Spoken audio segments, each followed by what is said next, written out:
Hello viewers, আসসালামু আলাইকুম। So আমাদের আজকের প্রশ্ন হলো পাট কি?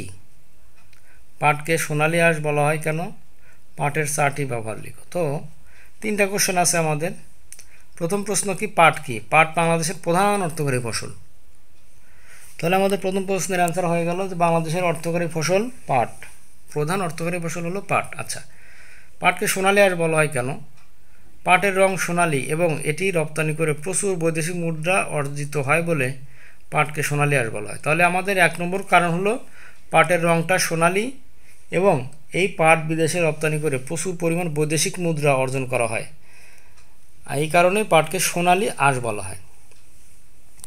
এরপরে কি, পাটের চারটা ব্যবহার। তো এক নম্বর ব্যবহার আমরা কি বলতে,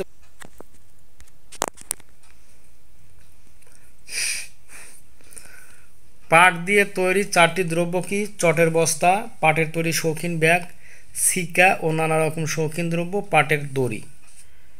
তাহলে কি, পাটের বস্তা, পাটের দড়ি, পাটের শৌখিন ব্যাগ, পাটের সিকা ও নানা রকম শৌখিন দ্রব্য।